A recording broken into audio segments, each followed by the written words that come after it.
Additional $100 off select laundry pairs when you spend $1,296 or more. Head to your local Lowe's or visit Lowe's.com to shop SpringFest savings today. Valid through 4/12. Soil offer excludes Alaska and Hawaii. Selection varies by location. While supplies last, exclusions apply. See Lowe's.com for details. When facts matter, you turn to WCPT 820, Chicago's Progressive Talk. A fair balance where the facts come out. Real news, real talk. This is Chicago's Progressive Talk, 820 AM, WCPT Willow Springs, and online at WCPT820.com, where facts matter. The following program, The Family Meeting, is sponsored by Polaris Insurance Agency, and to the extent applicable, their guests. The views and opinions expressed therein do not necessarily reflect those of Heartland Signal, LLC, or its management. Hey folks, it's Richard Chu, also known as Bad, the Black Asian Dude. Yes, we're on The Family Meeting, but right now, you've probably heard about my new show, Choose Views, Monday through Friday, 6 a.m. to 8 a.m. on WCPT. Choose Views is about pragmatic, progressive conversation with a bit of smash mouth talk. Tune in, 6 a.m. to 8 a.m., Monday through Friday on WCPT, Progressive Talk.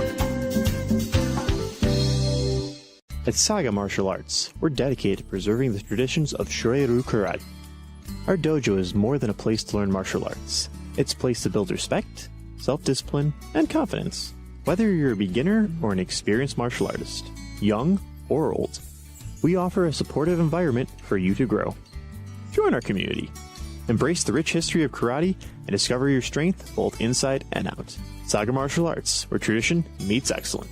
To book a lesson, give us a call at 312-927-0184 or send us an email at karateinvillapark@gmail.com. Sign up during the month of February and receive a free pink uniform.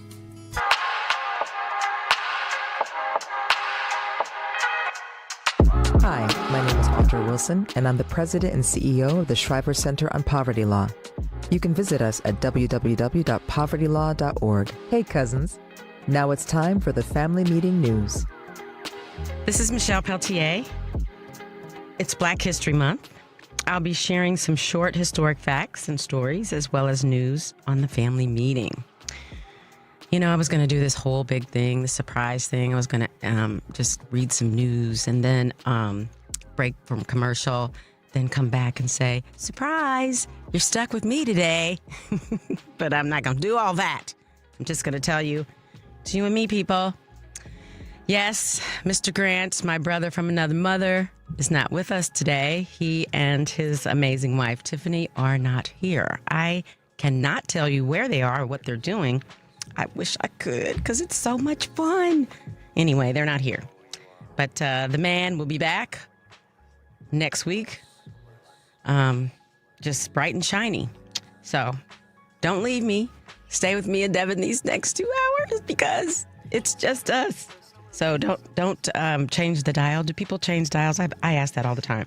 Anyway, happy Valentine's Day weekend. If you celebrate it, and whatever, if it's a what is it, Girl-Up-Time weekend or Galentine weekend, or however you spent it. I hope it was fun and filled with laughter and lots of love and candy and flowers and all that stuff that you folks do. I stopped having expectations for Valentine's Day about 20 years ago. Just so over it. I don't want to put pressure on somebody that I happen to be dating about that day, and I don't want to be bothered about that day myself. But that's just me. I am not normal, as we have come to know. So I do have a Black history story for you, and then I have another news story for you. Then we're going to break and come back, and hopefully you'll call. The lines are open right now, 773-763-9278.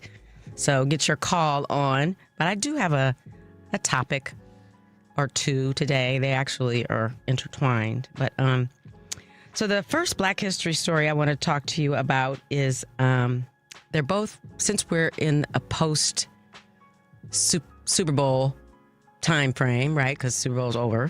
I have two Super Bowl stories. One is Black history, and the other one is just about what happened at the last Super Bowl. You probably know both of these stories, but I love them so much. that I thought I would share them again, and hopefully at least one person hasn't heard one or maybe both of these stories. So, FYI, Super Bowl.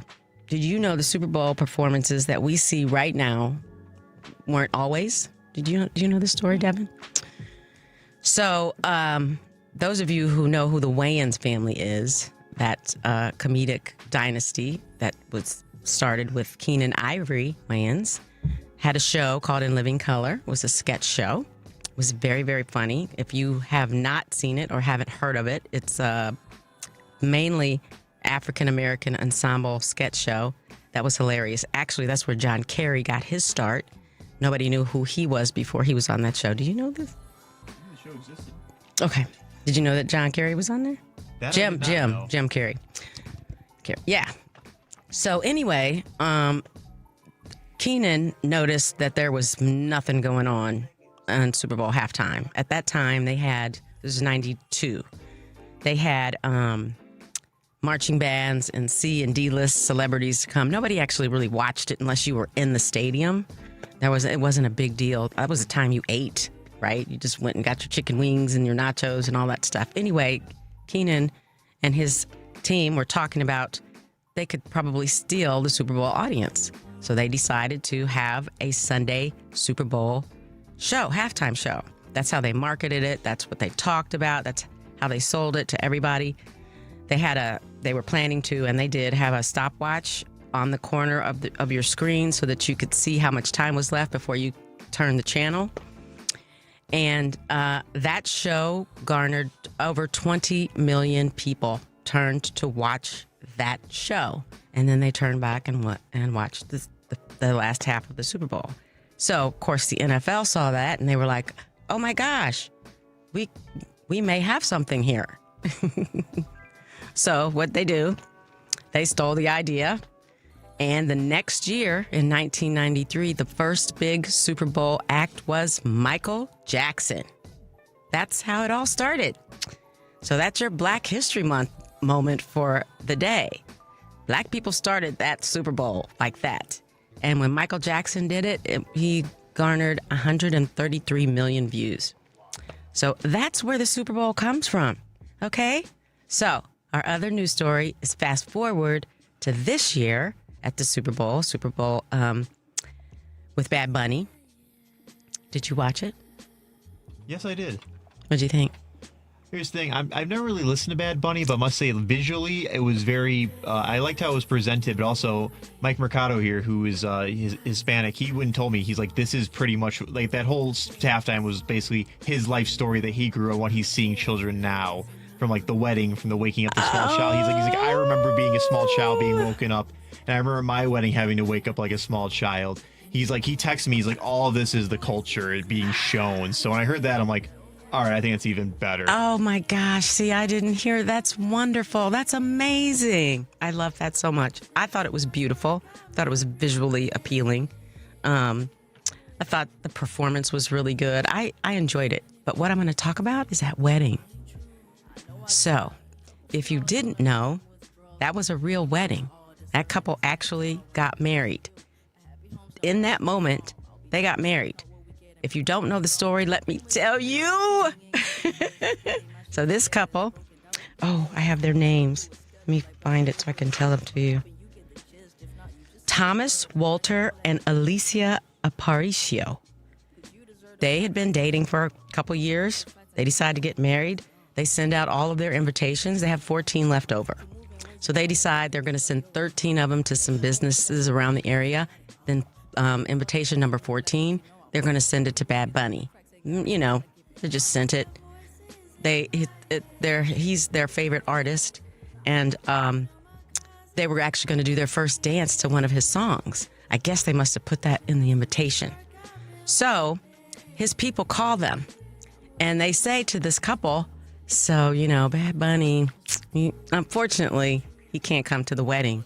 But if you want to change your plans, you can get married here at the Super Bowl. And what do you think they did? They canceled all their plans, went to the Super Bowl, and Bad Bunny was their formal witness and he signed their marriage certificate. Come on, people. Is that not beautiful? That's amazing. So that happened. And those are your two news stories for today. And you can visit our webpage, tfmradioshow.com. You can subscribe and follow us on Fanbase, Threads, TikTok, Spoutable, Blue Sky, and Twitter. And you can also subscribe and follow our YouTube. Not Instagram or Facebook today, y'all. I'm in the station. I'm by myself. We're lucky we got YouTube up, okay? So give me some grace here a little bit. You can also listen to a repeat of the show on WARRradio.com in North Carolina. We'll be right back. Hey, Family Meeting cousins. As you know, we've created a Patreon Family Meeting subscription and membership page to include you great listeners in our effort and give you a chance to very economically promote your business, organization, or local event. You can contribute as little as $5 per month to get your message out and support the Family Meeting as a viable voice. We know you appreciate our permanent interest dialogue, get up and dance playlist, and our great guests who stop by. So become a cousin and go to our website, tfmradioshow.com, and click the link.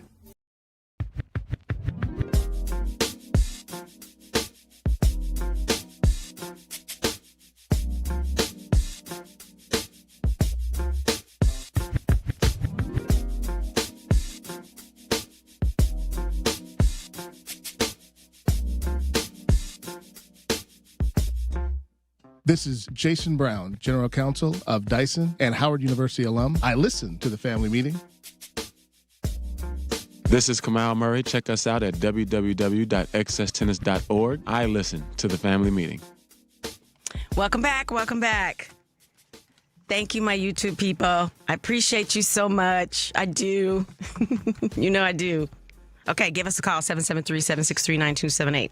Slow down. Say it again. Oh, sorry. 773-763-9278. Beautiful. Okay, thank you. So let me tell you a little bit about what's going to happen today, just so you can be prepared. I'm actually doing it to prepare myself. Those of you who listen to this show know about Richard Chew and Chew's Views, and you know that he gives me the great honor and privilege of filling in for him when he's out of town. So I've done Chew's Views many times. I think I'm probably up to maybe 7 or 8 times now. And I kind of feel like I've learned a rhythm with that show. Those of you who listen to this show every week know that there is no format here. I mean, none. The only format is the news I read, which I prep for, as you know. I have to, otherwise I wouldn't be able to read it. So when Eric says that he literally does not know what we're going to talk about for the day until his butt hits that seat, that's very true. The only time I may know early is if Adrian is here and Adrian asks him, what are we talking about today? Hi, Adrian. So other than that, I am Eric's Ed McMahon. Do you know who that is? Guy with the big checks, right? Yes. Y'all, Devin just told me he wasn't born in 92. Oh my gosh, I'm so old. Anyway, so I just, I'm the wing person. I'm the backup. I'm the sidekick, right? So when we do this show, I just respond. That's pretty much it. So today is all new. I know I'm explaining it because for those of you who know that I do Choose Views on occasion are probably thinking, oh, this is easy for her. She's got this. She's done Choose Views. Yeah, no. Did I say it? No, because this is a completely different format. Oh, but you know what? I will tell you guys, you can text that 773-763-9278 number. You can text it. I can see your text when I'm in this studio. So if you don't want to call me, send me a text and I'll read it on the air. So anyway, I'm just explaining to you that if I sound a little rambly, a little nervous, a little hesitant, a little absent-minded, it's because I have never done this show by myself before, and I'm flying blind. I almost feel like exposed. Anyway, we are mainly a political show. I mean, this is the family meeting. We can talk about whatever we want to talk about, but I do have some things on my mind, especially as it concerns where we are now. I want to talk about how I came to be in the mindset that I'm in now, because I want to talk to other people about that too, if you want to.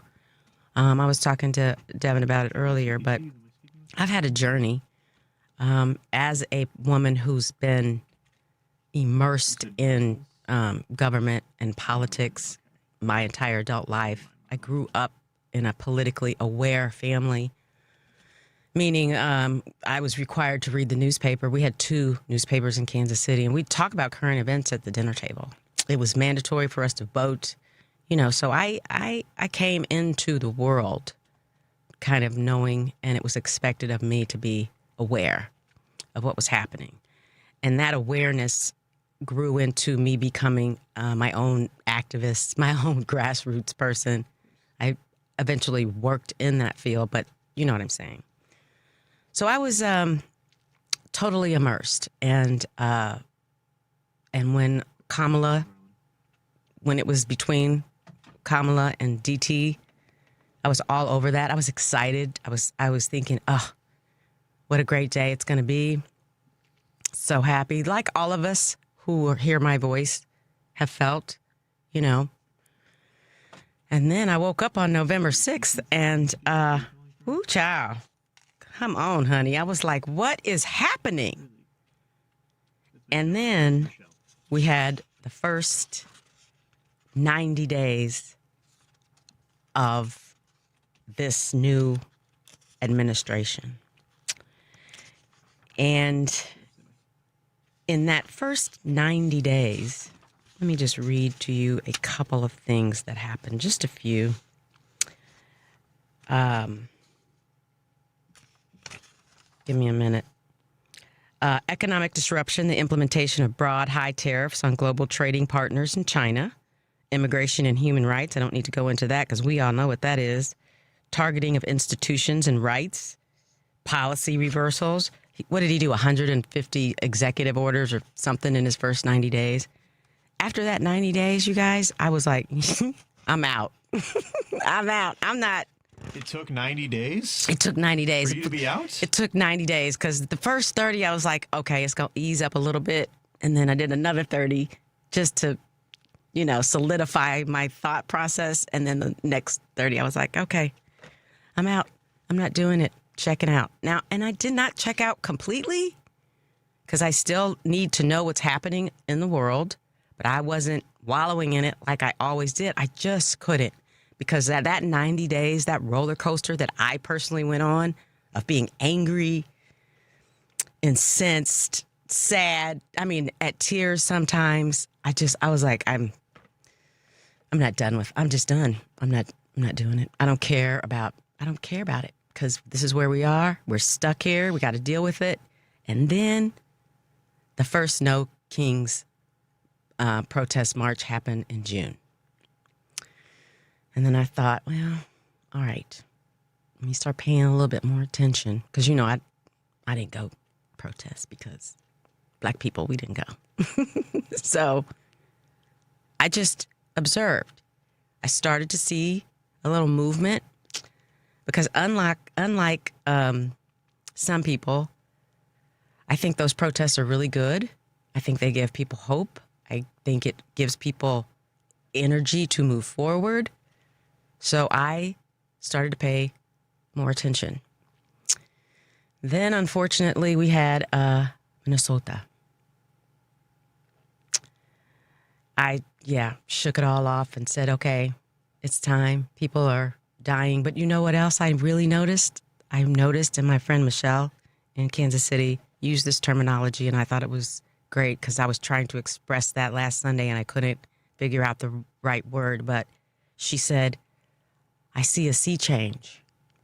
And I I see one too. And I see it more with white people. Because, Black people, we understand, we're clear about what's happening right now. But I'm seeing more and more white people talking about Black history. I've seen more and more white people talk about white people are paying more attention to police brutality now that 2 white people have been killed in the street, murdered brutally.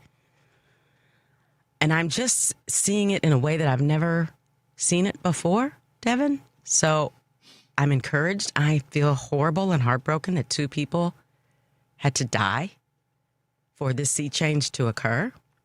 Actually, to speed up. I think it's always been happening, but I think that sped it up.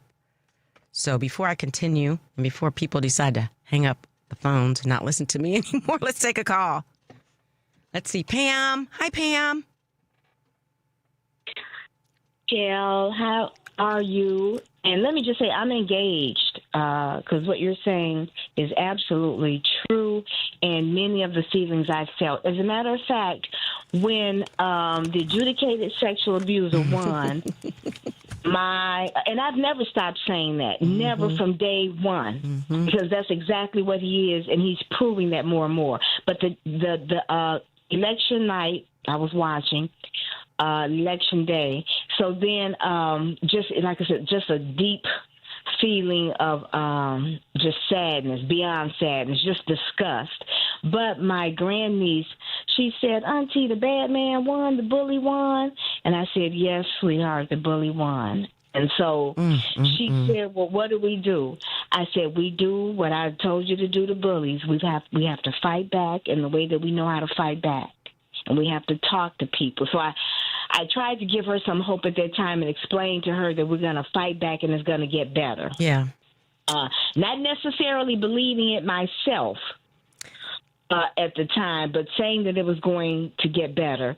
I was in the midst of reading V.P. Harris's book. I can barely get through it without tearing up. Yeah. Because what we could have had, Michelle, not perfect, because no elected official is, but decency. I mean, Pam, we didn't agree. I know we didn't agree with everything Barack Obama did or said, right? We didn't. We loved him. We love him still, but we didn't agree with everything, and that's not really the point, is it? The point is, there was only one choice in this last election. I will die saying that.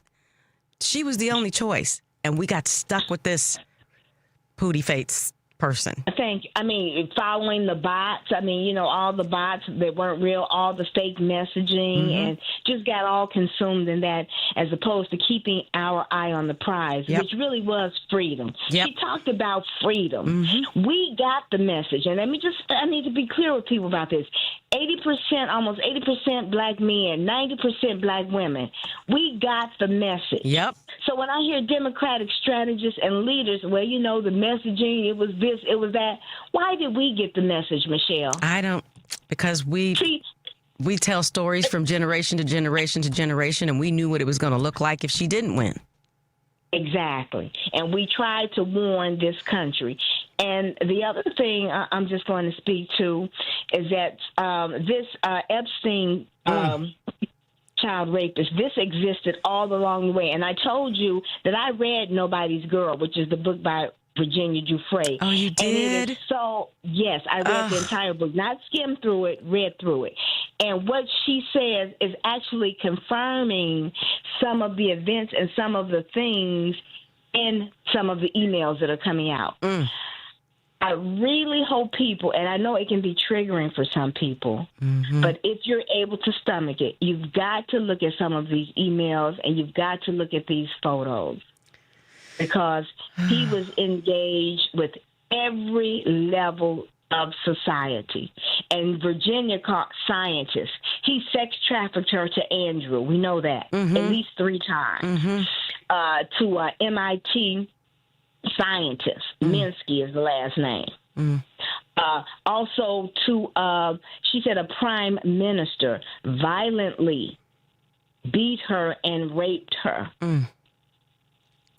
The things that humans do to one another will never cease to amaze me. I don't understand it. And I say that because this is who the person in the White House, this was his best friend.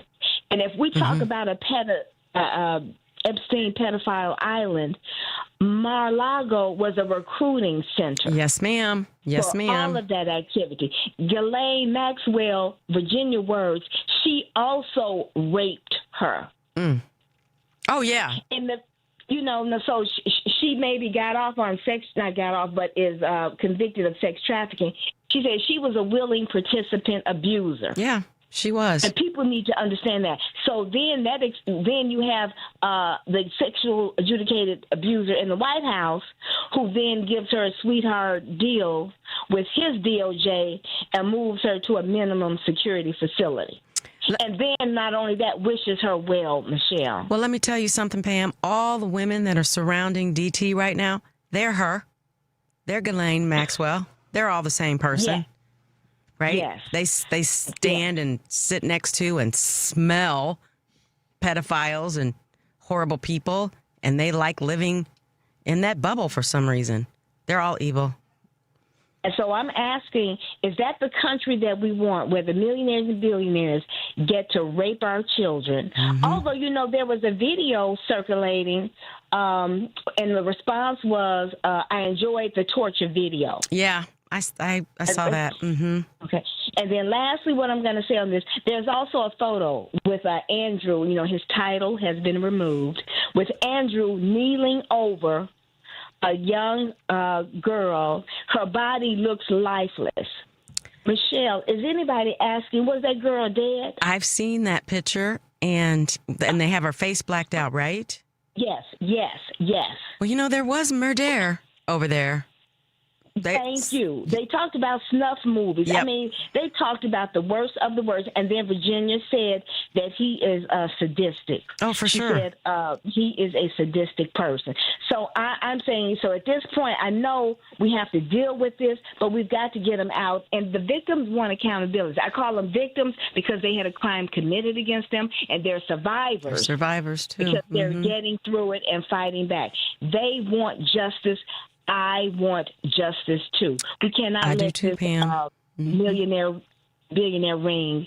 We cannot let them get away with this. I agree. I think they're all going to pay one way or another. They will. I do. I believe it. I know the No Kings March is coming up on the 28th. I think another one. I think there will be more participants. I think our elected officials have to stand strong. The candidates that are running, I'm listening. I'm in the 7th Congressional District, so this one's up. I'm listening for those who say they're going to stand up. Yep, me too. The people and stand up against everyone in this administration. That has to happen. And I'm looking for those words, those messages, and the actions to prove that you're going to do what you say you're going to do.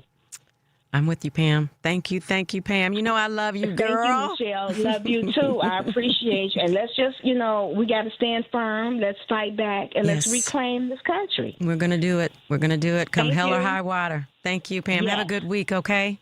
You, too. All righty. Bye-bye. Bye-bye. Marlon Man. Michelle, how are you? I'm better now. How are you? Wow, that was a great discussion. Thank you. But the answer to going back to your initial question about Ed McMahon, I'm kind of old.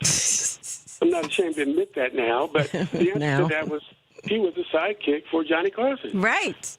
That's who I am to Eric Grant, the host of the show. I'm his Ed McMahon. Well, you do an excellent job, Michelle. I think this might be part of your calling. Oh, shut up. Full disclosure, I know Marlon Man. I know him, and his beautiful, amazing wife she was my mentor, but now she's one of my dearest friends. So, full disclosure. Yeah, we go back. Yes, we do. Michelle, you're one of my heroes.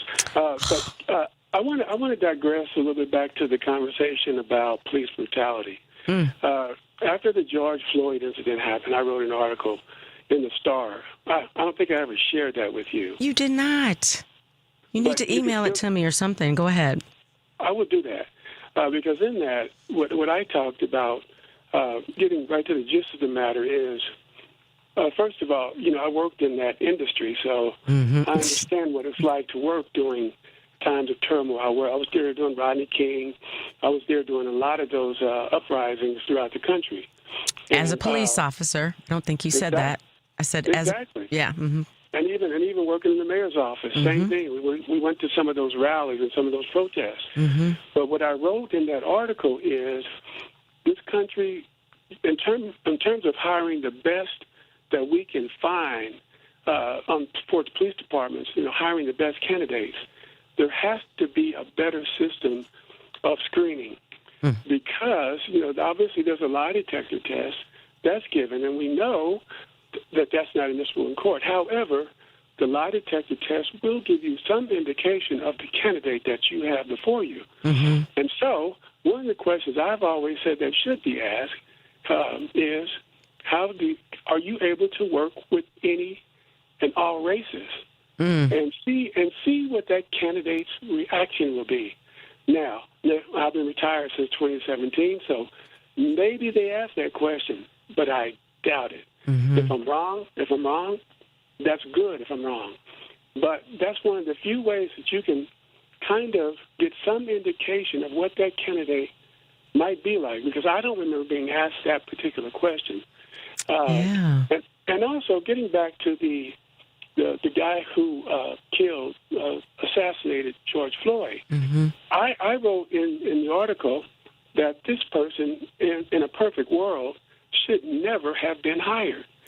And that is true. And that's why I'm saying we have to find a better way of screening candidates, because as people listening know, oftentimes officers will get fired or they'll be asked to resign from one department, but they can keep their license and go to another department and sign on.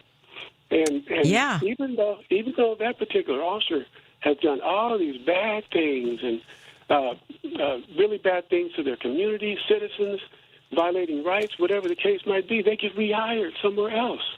And I'm wondering, okay, how can this has to be stopped? And the truth of the matter is, Michelle, if you are a good police officer, you don't want those kind of people working next to you. Right. You would think so, right? Because they ruin it for everybody. It's true. And I'll make one more note about after Rodney King, I was taking a person that I had in custody down to headquarters. And he looked at me and he made a comment from the backseat of my patrol car and said, "You know what? I can tell by looking at you that you're just like all the rest of those officers. All y'all want to do is beat up on people and violate our rights." And he said, "I don't even understand why a black person like you would want to work for a police department." And I said this in the article I wrote too, Michelle. I'll send it to you. I said, "Would you rather see a department that had nobody on it that looks like you?" And he went silent. We have to have a diverse department, but primarily we have to get the best candidates that we can get. And if we find out that they're not living up to the standards that they're supposed to live up to, we have to remove them. Agreed. That's what I want to say. I agree. That's what I want to say. Wouldn't you consider it the same with ICE too? Oh my gosh! I mean, all those people are unqualified. that is a huge problem that they are not even really highlighting enough. And I've read some articles from former military, law enforcement that said that these guys are not even trained. And if you don't have people that are trained properly, you can forget it. There's going to be harm done, and we know what happens. There's going to be murders. I hate to say this, but it's probably not going to be the last tragic incident that we see. Yeah. It's sad. Yeah, really, really, really is. It's sad. Yeah. Something has to be done. And, so I hope that somewhere down the road there can be some change. It has to, Marlon, it has to. We're at a point now where we don't have a choice. Yeah, we don't have a choice because if this continues on this path and we keep allowing this, and you know what? And the other thing, listen, I work in law enforcement. I believe most people want a strong and would support a good law enforcement police department, whatever you have. Yeah. I believe everybody wants that in their community. But they've got to do right, and they've got to hire better candidates. And that's all I wanted to say. And thank you for taking the time to hear me out. Marlon, man, thank you so much. I'm so excited that you called. Give my love to Sharon and my love to you, too. Yeah, Michelle, great to hear you. Keep up the good work. You're doing awesome. Oh, yeah. Thank you. All right. Bye. Okay, bye-bye. Okay, David and Cedric, I see you. We're going to cut for a quick break, and we'll be right back. Tell your man to pull a truck up, break the studio down, and go and call your cousin. This is Rodney Harrington. Keep listening to The Family Meeting. The law office of Darnell Lyles is ready to help you. Whether it's personal injury, criminal, DUI, and OWI, nursing home, product liability, it doesn't matter. Call 219-939-9-LAW. That's 219-939-9529. That's right. When you're driving and get into a wreck. You better call Darnell. Had a few drinks too many? A cop hits you with a DUI or OWI? I think you better call Darnell. Arrested and facing criminal charges, misdemeanor or felony? I think you better call Darnell. Purchase a product that causes you or a loved one harm? I think you better call Darnell. When your loved one is neglected and abused in a nursing home? I think you better call Darnell. That's right, you better call Attorney Darnell Lyles and get represented right. And the first consultation is free. Yes, free. So call right now. 219-939-9LAW. That's 219-939-9529. Attorney Darnell Lyles. Darnell Lyles. Calling all valued members of the American Veterinary Medical Association, or AVMA. Your future retirement goals can be achieved. Introducing the AVMA Retirement Plan. Tailored to meet the distinct needs of veterinarians with streamlined administration and reduced burdens. Vets enjoy unrivaled benefits that include service provider oversight, knowledgeable expert investment guidance, and delegated fiduciary services. Veterinarians who use this plan can say goodbye to annual retirement plan audits and annual retirement plan tax reporting. Veterinarians, you can enjoy retirement your way with customizable plans to suit your practice's unique structure. From eligibility to vesting schedules and more, elevate your retirement journey with AVMA's specialized plan.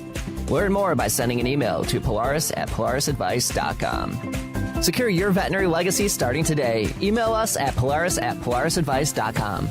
Securities offered through LimeTree Financial LLC, member FINRA and SIPC. Investment advisory services offered through Polaris Wealth Management LLC. Polaris Wealth Management and Line Street are not affiliated. Do you have a pain that won't cease? A health issue that's not getting better? It may be time you visited Health on Earth Wellness Centers. With over 20 years experience, 4 Chicagoland locations, and patients that range from 2 months old to 93, Health on Earth Wellness Centers are fully prepared to meet all your chiropractic needs. We have state-of-the-art facilities in Crestwood, Tinley Park, the South Loop, and Naperville. Don't let being healthy be your last resort. Make it your first choice. Make an appointment today at healthonearth.org. That's healthonearth.org. It's long since you never get in. It's long since that you would think that you would ever get in. Hey, this is Stephanie Miller. Be sure to tune in to my show Monday through Friday, 8 to 11 a.m. But right now, keep listening to The Family Meeting on Chicago's Progressive Talk, WCPT, AM and FM. Am I back? Welcome back. Okay, David and Cedric, stay just a second. I want to digress and tell you guys a really beautiful story that has to do with the last caller, who I was calling Marlon Mann.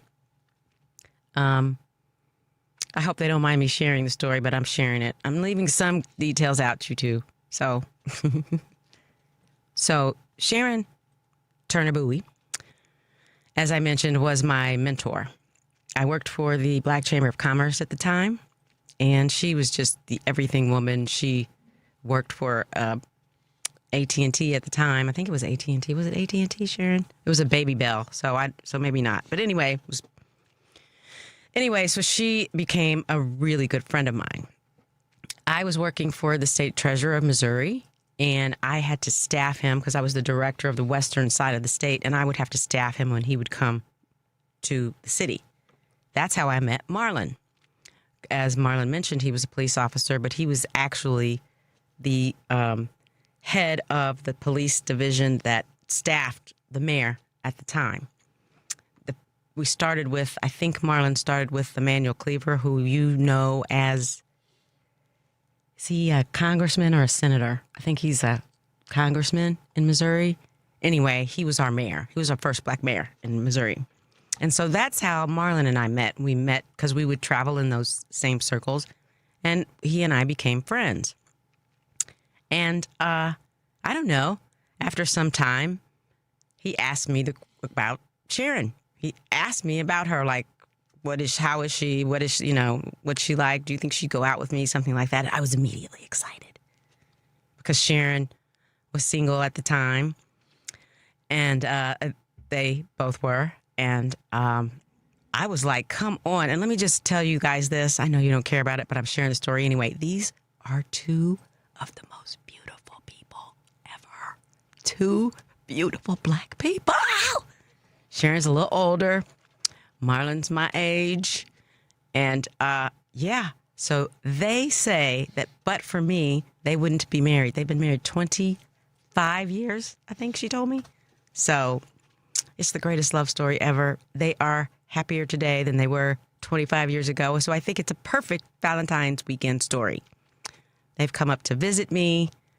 Just, you have people in your life that you don't talk to all the time. You don't see a lot, but you have so much love for them. That's these two people. I can't imagine life without them. So I'm so happy and grateful that Marlon Bowie called. Okay, let's take our next caller. David from San Francisco. What's up, David?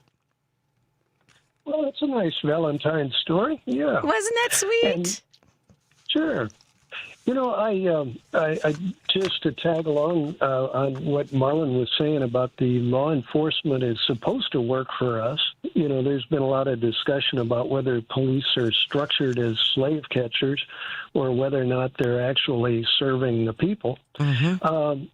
I was going to raise we're in a pretty good opportunity here. As you know, with the government shutdown, a lot of it's based on they cut off the pay for the ICE. And trying to get ICE to actually live up to law enforcement standards, or whether they're just going to be paid, or actually in the history of Trump, Trump never pays his flunkies. Nope. And he doesn't pay his window washers, he doesn't pay his plumbers, and he doesn't pay his flunkies. And so if these guys expect to get paid, they're not very bright. There are already videos out there showing that there are a lot of the, remember there was a $50,000 signing bonus if you wanted to join ICE. Well, these guys are not necessarily getting it. Right. Or there's also, they've got to work for 5 solid years before they're going to get their bonus. And whether the cost of living is going to supersede what $50,000 is worth, they're going to be getting the equivalent of minimum wage. $50,000 isn't going to be worth crap in 5 years. So I've been looking at this idea, and I don't think I've mentioned it on Family Meeting, but, Donald Trump, it was a solid year ago, Lincoln's birthday, that he announced he was going to get rid of the penny. Mm-hmm. Lincoln's birthday. And he also, by getting rid of the penny, he's not only screwing Lincoln, who was the first Republican president, but he's basically screwing America, and he basically he insults the idea of anti-slavery, as well as insulting the Republican Party, who were the party of abolition. And so what I've been pushing is we've got to find a way to make the penny worth more than Bitcoin. And if that's you know not hard. Sure.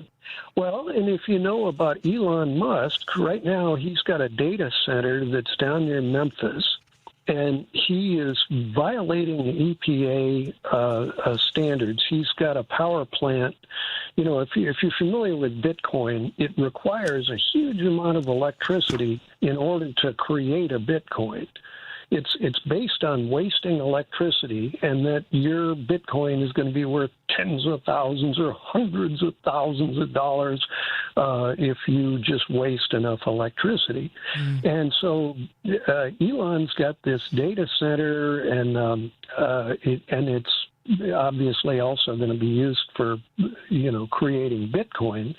And he's polluting the crap out of this neighborhood south of Memphis. It's actually south of the Tennessee line. It's actually in Mississippi. So he's got pollution crossing state lines, and the EPA has demanded he shut it down, and he won't do it. Aren't they filing a suit against him for that? Or did it get thrown out? Weeks ago. Yeah, they did weeks ago. Well, just, Pam Bondi is responsible for dealing with it, and she's not going to supersede the EPA. She doesn't care about, and, this is in a black neighborhood south of Memphis. So they're polluting the crap out of it. There are a lot of stories about this whole thing. So, obviously this data center is going to be used for tracking all of us. Sure. And so there are a lot of incentives to get rid of this Elon Musk tracking center, data center, as well as if he's going to try to pretend that a Bitcoin is worth more than a penny. So I've been pushing this idea that save your pennies, keep them, stick them in a drawer, keep them, don't allow them to be melted down. And we can use a penny not as a one, not as the value of a one, but use it as a symbol. Project done. If somebody does a project for you, you give them a penny as a symbol. Project done. And so we no longer look at the money that they want us to use, or in the case of the penny, they don't even want to acknowledge that it has value. Well, we can use it as a symbol of project done. And by doing that, then all of a sudden we can find ways of doing projects that are bigger and bigger that have a symbolic use. And if you start looking at the environment, the global warming is real. The poison in the planet. The rich do not want to pay to clean up what they messed up.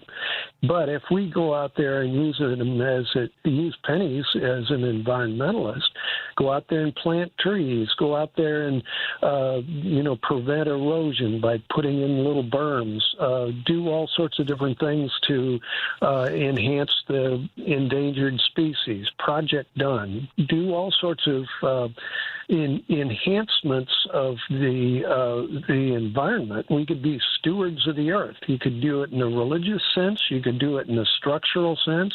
I don't know if you've still got any snow up there. You could start with just shoveling your neighbor's sidewalk and project done. But there are so many projects that it's not cost effective to do anymore. Tell the truth is a project done. There are all sorts of symbolic acts that we can be doing to make a penny worth much more than a Bitcoin, and we can actually get a lot of solid things done. So, yeah, I've just been looking at ways of making Elon fall apart and making the penny worth far more than what Trump or Elon want Bitcoin to stand for. David, are you on any other social media platforms? Well, mostly Facebook. I want you to tell the story to as many people that will listen. I think it's a great idea. Well, I've been doing it. I've gotten on Sharpton's show. I've gotten on probably 5 or 10 different stations, and most of them agree that this whole idea of the falsity, just the preposterousness that an electronic money. Did you say you were in accounting when you were working for the state of Missouri? No, I worked for the state treasurer's office, but I was not in accounting. I was one of his deputies, if you will. I was on the Kansas City side of the state, but I didn't deal with numbers. Oh, okay. Well, still, I took financial management. I've taken, any number of different financial types of college courses. Mm-hmm. And the idea that we've been trapped by the fake interest rates. For example, I'm a baby boomer. When I was a kid, interest rates, I think World War II vets were allowed to buy houses at 1.5% note. 1.5%. And that was true for Korean War. Yeah, Korean War vets. But because Nixon hated the Vietnam War vets, he allowed the interest rates to get up to about 6% on them. Well, when I took financial management, they told us never, under any circumstances, take out a note for more than 3%. Mm-hmm. That you're going to have a difficult time surviving 3%. Well, under Nixon, under Jerry Ford, and then under Jimmy Carter, interest rates went from 6%, 10%, 12, 15, 16. Under Jimmy Carter, they got up to 22%. Mm-hmm. And that was part of the reason why Carter lost to Ronald Reagan. So they hated the Vietnam War, the anti-war sentiment, and they were going to punish the baby boom by hitting us with interest rates that were far in excess of the usury laws. Mm-hmm. For example, I'm from Missouri, and in Missouri, the usury laws in the late 70s, 7% usury. Yeah, otherwise, it was a loan shark. And almost every state in the nation was 6, 7. I think actually Utah had 0.7% was usury. 0.7, not 7%. Wow. So, so the idea that no one ever prosecuted the bankers for superseding the usury laws at the time, and now I was listening to an Alabama station about 5 years ago. They had a citizens petition to try to get usury laws capped at 46%. 46%, because, you go down to the corner, money lending station and you get the service fees and whatnot. 46%, they were trying to top it out at 46%. So you can't survive that, and so it's obvious that America has just been sapped by the total phony standards that these guys have been foisting on us. And so, we've got to figure ways to just supersede their money. And you may be familiar also with what was called hyperinflation in Germany between the wars. You actually had to have a wheelbarrow full of money to buy a loaf of bread. A wheelbarrow full of money to buy a loaf of bread. We're on our way there. We're on our way there. Exactly. Yeah. Exactly. So we don't need to believe their numbers anymore. Oh, for sure. We need to set new standards, and we've got this opportunity with all of these pennies floating around. We can figure a way to make a penny worth far more than a Bitcoin, and it's simply come up with projects that need to be done and find people to do them, and then of course, making somebody lunch, making somebody dinner, patching their roof, project done. And we can supersede their fake numbers. Yes, we can, David. Thank you so much for the call, and keep shouting out that idea. It's a good one. Thank you. My pleasure. And stay warm, Chicago. We're warm today. It's beautiful. It's like a summer day out here today. It's 30 degrees. Rain in San Francisco. I'm in San Francisco, so we got rain out here. Oh, you poor baby. Oh, we suffer so. Yes, you do. Thanks, David. Have a good rest of the day, okay? My pleasure. Take care. Okay, you too. Bye-bye. Do we have time for Cedric, or should we wait? Let's wait. Okay, Cedric, I see you. Roosevelt, I see you. Carla, I see you. We're going to break for a little bit, and we'll come back, and I'll take your calls. Thank you. Counting our blessings, I still hear Kenny's dying wish. Marry my daughter, I got you, Pop. And I'm gonna give her everything I got and then some. She still ties my stomach and knots. A. Edie II, author of the book Listen If You Want to Succeed. Keep listening to the family. Chasing the tracks of the wolves might be your last steps. No. Do you own a business in Illinois? Are you aware of the new retirement plan requirement that could impact your business? Listen up, this is crucial information you don't want to miss. If you're a business with at least 5 employees and have been operating for 2 years or more, Illinois law now mandates that you provide a retirement plan. But don't worry, we've got you covered.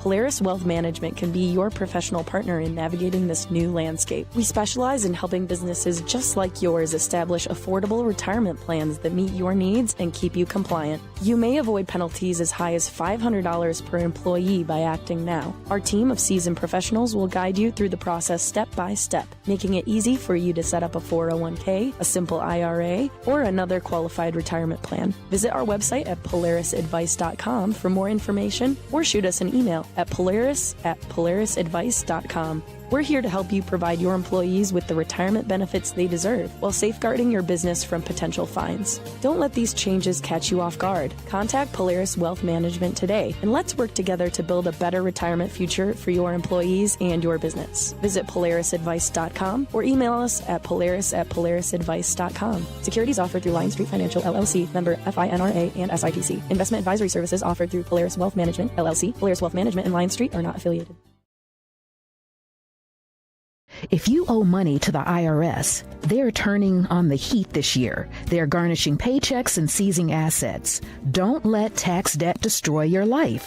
Covington Tax Solutions will help you fight to get the best deal possible. Call Covington Tax Solutions now for a free consultation. Call 872-257-4631. Call 872-257-4631. Covington Tax Solutions. Polaris is introducing a way for you to get empowering financial advice. Save and plan.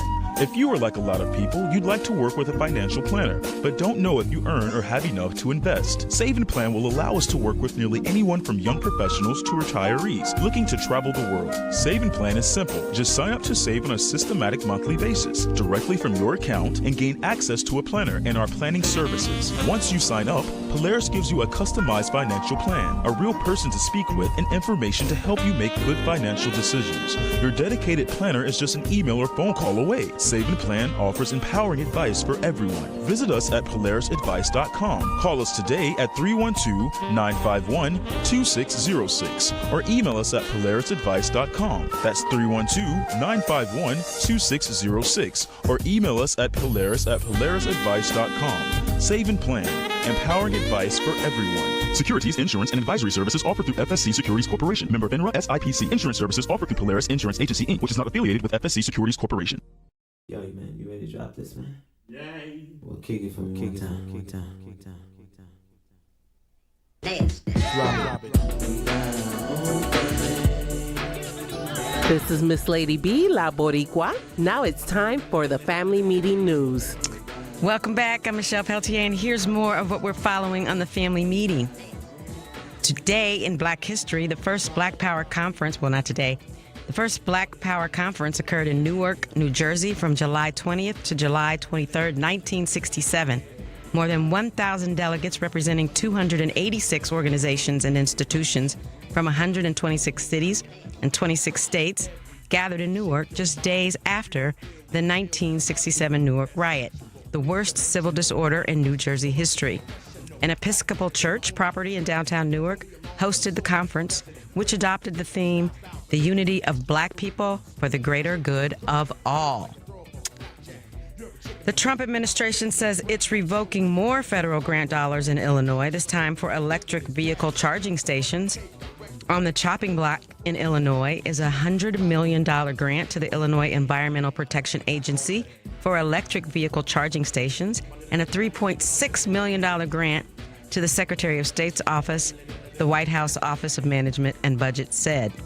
The White House confirmed it was rescinding a total of more than $943 million in U.S. Department of Transportation funds from Illinois, Colorado, California, and Minnesota, all of which are led by, you guessed it, Democrats.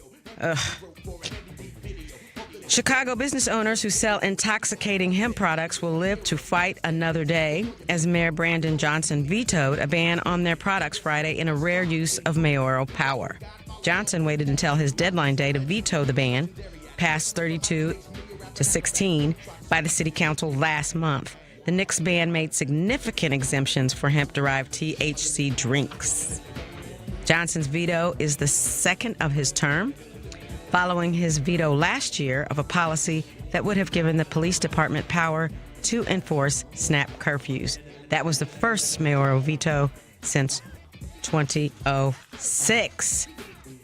Please visit our webpage, tfmradioshow.com. You can subscribe and follow us on Fanbase, Threads, TikTok, and Spoutable, Blue Sky, and Twitter.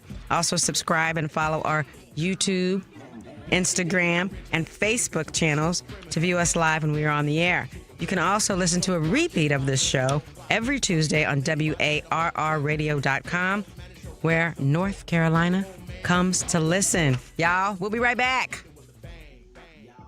All day.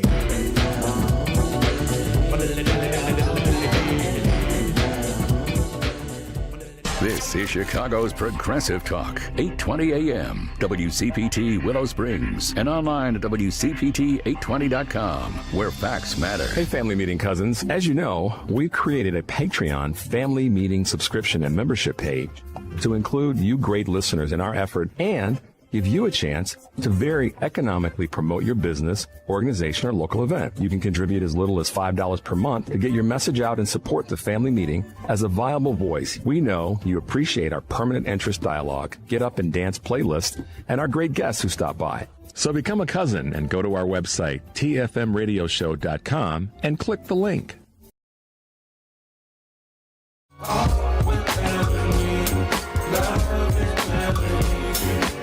This is Robert Orr. Welcome back to the Family Meeting. And we are back. Woo, we got 1 hour down. We have one more to go. 773-763-9278. And you guys, thank you so much. I haven't had to talk that much. Let's take a call. Cedric from Florida. Hey. Hi, Cedric. Hey, how you doing? By the way, the weather down here is wonderful, 78 degrees. So I hope we don't, hope that 30 degrees doesn't hurt you bad. Hey, listen, I love that story about your friend. And so now you need to go ahead and to graduate to your own show and have The Quiet Storm and the stories that you need to do that. I mean, that's a wonderful thing. 25 years together. That's a beautiful thing. Isn't it? That was wonderful. Yeah, it And by really the is way, a great story. Tell your friend, by the way, I'll tell him right now. Good job, guys. And also, thank you for your service. You know, it's tough to be a black police officer in this country. I'm telling you, and because- Marlon was because the you- man. Yeah. I mean, he Did you ended do it his for both? career working for the mayor in the highest position Right. you could be as a police did he really? officer. Yeah. Okay. Because you get it from both sides. I mean, it's tough. You know, you go into the neighborhood and then you're treated badly by the people because they think you're a sellout. And then, of course, you're treated when you're on the other side, they don't want to treat you right either. So it's a really tough job. So I appreciate him. Well, thank you for reason I- appreciating him. That's really sweet. Absolutely. But you know what? I wanted to call about Pam Bondi. Do we have to? But go ahead. That was unbelievable. And that congresswoman, that it was wonderful because she said, listen, this is not a game. She said, this is not a game, Secretary. And then what did Bondi says? She says, I am not a secretary. I am the Attorney General. She says, my apologies. I couldn't tell. I was like, I was on the floor. It was, and those ladies were behind her. The women, you know. The survivors, I mean. Yeah, survivors. Look at those ladies and imagine them that they were young girls. I just cannot believe this country is where it's at right now.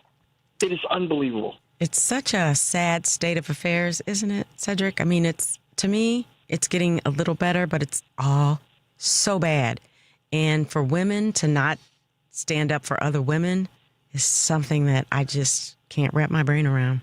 Cannot do Well, it. you mentioned it. You said. I mean, I think they're trad. They want to be trad wives. I think they don't want. I'm serious. I heard in Project 2025, they want women to go back into the house. They want them and lose their vote and have the head of the household, a man, to do the voting for the house.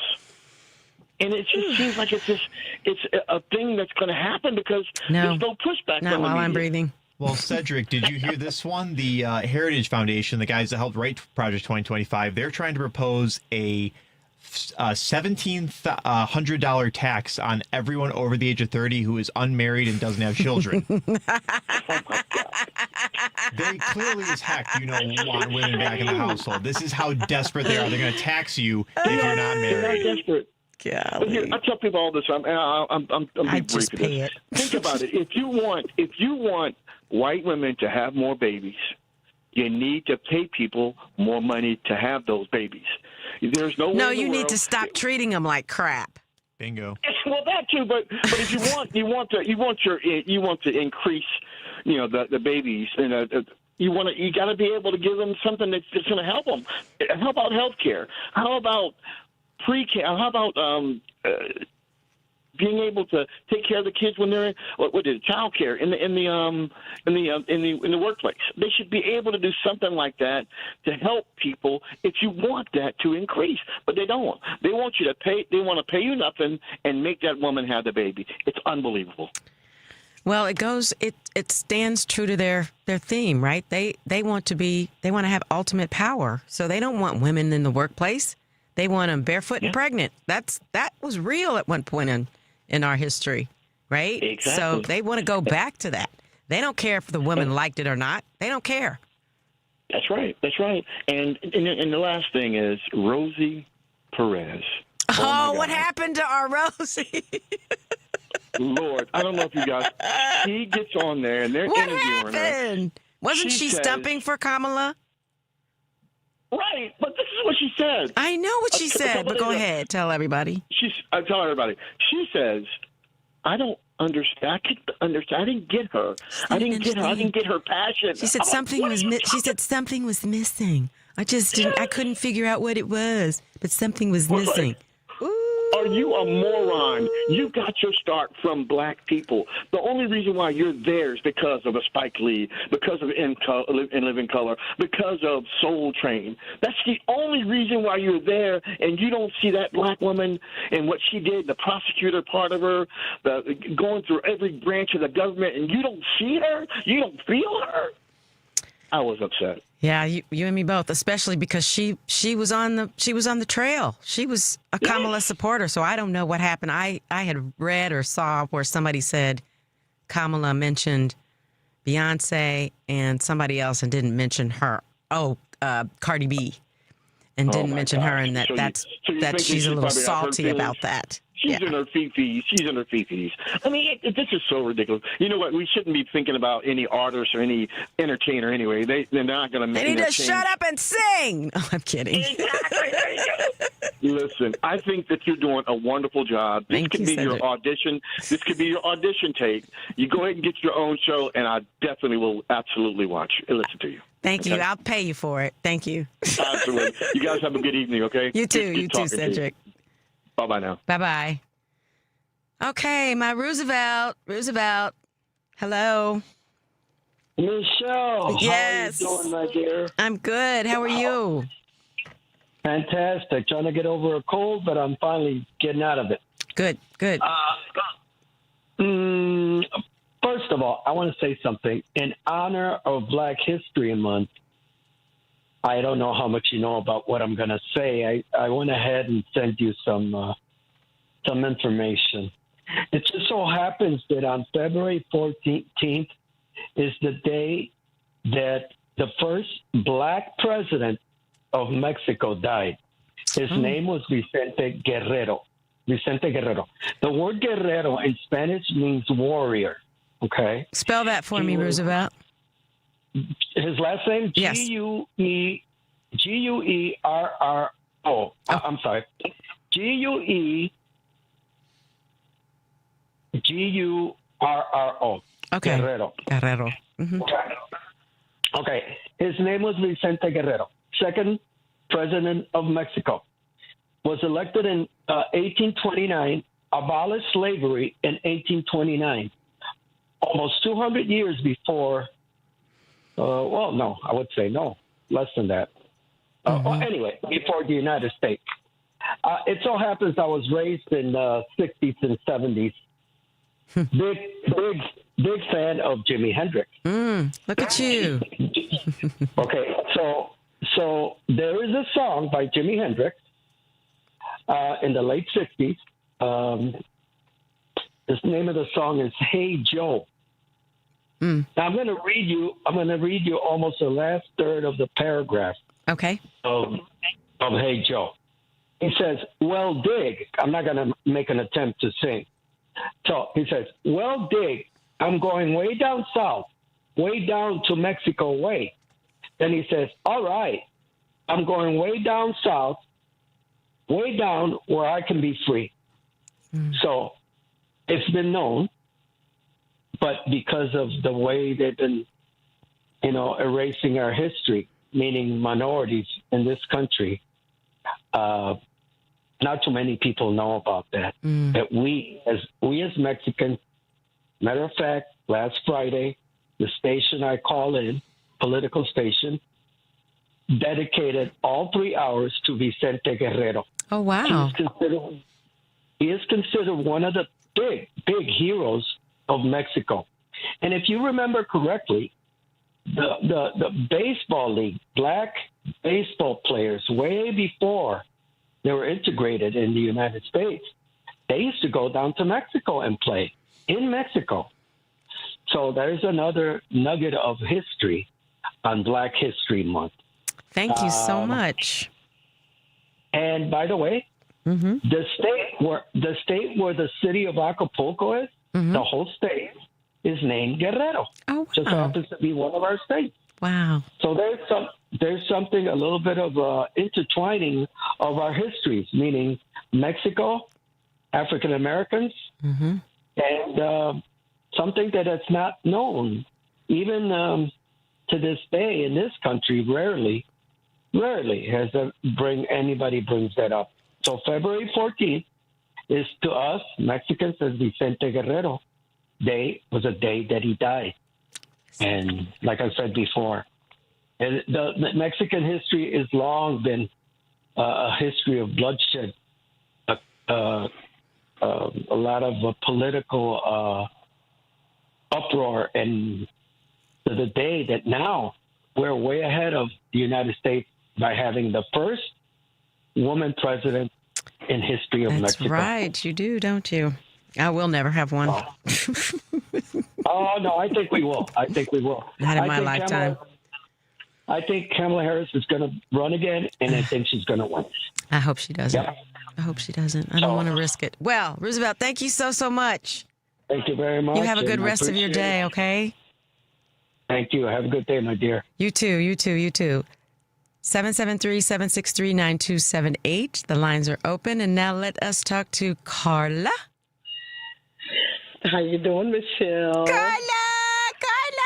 See, you guys, I was so afraid to be by myself that I had my friends call this show. So, Carla, I'll tell you about her when we hang up. Okay, go ahead. It is so good to see you. Oh, you're looking at me? Watching you on the thing. I am, and your smile is so infectious, but you're doing a very good job. Thank you, honey. I wanted to talk about a few things. One of them was the Bad Bunny Super Bowl performance. I know we're probably way past that, but I was in Puerto Rico in 2024, and the scene where he climbs the power poles and does all of that was basically about the fact that they have just rolling blackouts in Puerto Rico all the time. I mean, all the time, almost every day. So much so that they're prepared for it. We were staying at a hotel. My partner and I were staying at a hotel.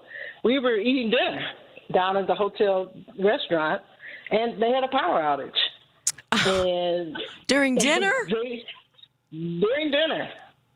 And they are so used to it that they just brought out the little cordless lights, set them on everyone's table, and they kept on cooking back in there. Let me tell you, the smoke was billowing out of the place because the fan wasn't working back there, but they didn't care. The resiliency of people is incredible, but it's sad that you have to do that. That's unacceptable. It was so weird, and we were like, does this happen? And they were like, yes, it happens all the time. And it went on it lasted maybe 4 hours, 4 or 5 hours. So you finished dinner?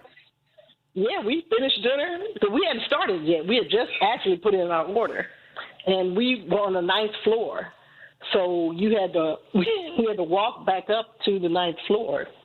Oh my God! And that was an experience because the hotel, it was the Hilton, I believe. It was pretty crowded, and people were just having to go up the stairs. Some of them were acting like they were going to wait. But how many stories was it? Was the hotel?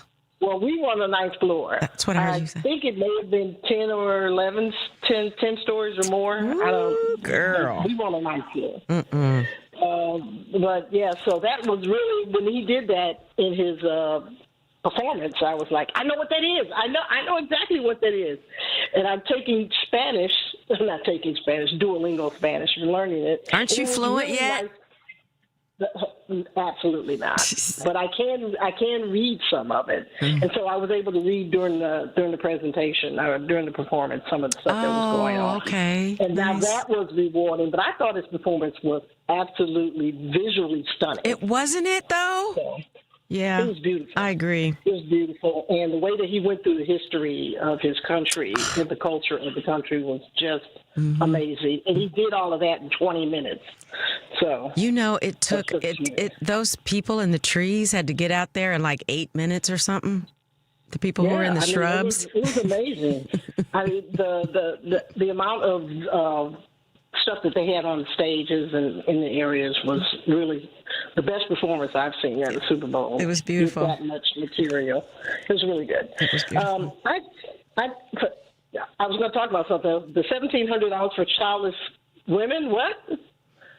Like, why don't they take $1,700 and give it to the women they're giving the $1,000 to have babies, so they can have more money in their coffers, which they'll never see anyway because they're putting that money in. Because they're stealing that money. They're stealing everything.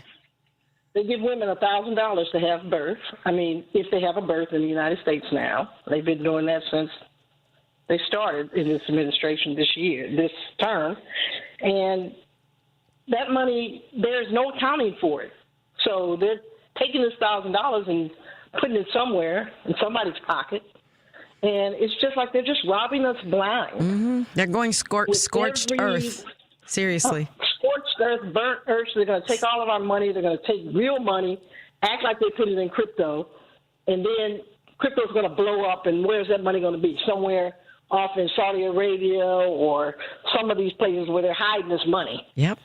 Because they're taking money after money after money. Just found out today that these warehouses they're buying across the country, some of those were bought by their friends, and they're buying them for low amounts of money, and they're buying them back for hundreds of millions of dollars or whatever it is.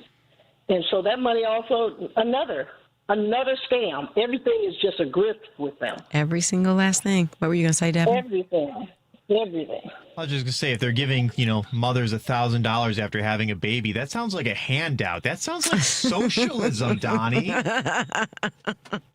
It's a bribe, actually. They're trying to get people to have babies, but $1,000, you can't even. $1,000. You can't even have the baby. You can't even get the baby out the hospital with $1,000. Well, you can't even paint a baby toe. But it just baffles me knowing the Republican Party. They don't want to give anyone money for anything. You're supposed to pull yourself by the bootstraps. And you can call this a bribe and call it whatever you want. They're giving you money to have a baby. It's like, so you'll give out money for these things. And it's just baffling to me, this party is socialism for thee, not for, socialism for me, not for thee. Mm-hmm. And if you don't comply with their BS, you're like us. It's true. Totally agreed.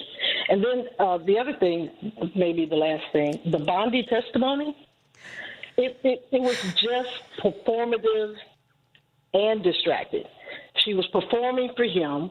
All the rudeness and the disrespect that she was showing to the congressmen and congresswomen was just above and beyond for her. I mean, this was the best performance she's done in a while.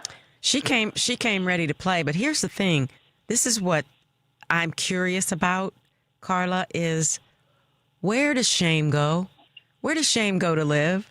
She should have been so embarrassed by that whole fiasco. She came to do all of that on purpose. And if you were a normal person, air quotes, you wouldn't even consider behaving that way. So what do you do with people who have no shame? Nothing bothers them. Nothing embarrasses them. And maybe handcuffs going to jail. But other than that. Well, I mean, Michelle Obama used to say, if they go low, we go high. And I go, oh, no, we just go in the basement. I don't even care if we go to the core of the earth in order to be lower than them. Because at this particular point, we cannot keep letting them step on, not just democracy, but just step on and over people, and say that they are the moral party. I mean, we have to shame them for their immorality that is going on right now. But they don't feel bad about any of it. That's the issue, right? They don't feel like they're doing anything wrong. It doesn't matter. As long as we have a voice that says, you should be ashamed of yourself. You should be. Because really, that's what the folks in Minnesota did. They stood there and they said, no, we're not going to accept this behavior. Yeah, but that wasn't shaming them. They weren't shaming them. They were standing up. Yeah, but those people don't care about that. They left because of the groups of the large numbers of people, the pushback. They weren't shamed out of there. They were shamed because they didn't have any. They had to go. That wasn't a shame, though. I almost have to disagree a little with that because Trump doesn't want people to think that he is not doing a good job, and he doesn't want people like Bovino, even if he's being embarrassed, to get that embarrassment without him getting some of it too. He likes shade. He just don't want you getting all the shade. That's why Bovino had to go. Well, because Bovino, I think, had a little culture shock moment. Well, when you walk in there like Hitler, you better be a little better. Yeah, but he admitted that all of that for him was a joke. Till he actually worked in that administration and found out that they all believe all that crap. Well, we're talking about the short Bovino that was in Minnesota at the time. Yeah, right? Yeah. Well, again, I think he walked in there like Hitler and realized he could not do that. Good for us. I don't know if they have any shame at all. No, they don't. It doesn't matter. We have to shame them. Whatever works, right? Whatever we call it, as long as they go. As long as they go. Yes. Yeah. And one more thing. Yes, ma'am. I love Marlon and Sharon. I know, right? Isn't it cool that they called? Love them. They're the greatest couple. I know. So beautiful. I'm so glad you got to hear them. Yes. I did. But it was nice talking with you. And again, keep up the good job. You are doing a good job. Thank you. Get your own show. That would be fabulous. Thank you, Carla. I love you, girl. Love you too. Okay, I'll talk to you later. Bye. Bye. All right. Bye. Let's take a quick break. We'll be right back, y'all. 773-763-9278. Give us a call. We'll be right back.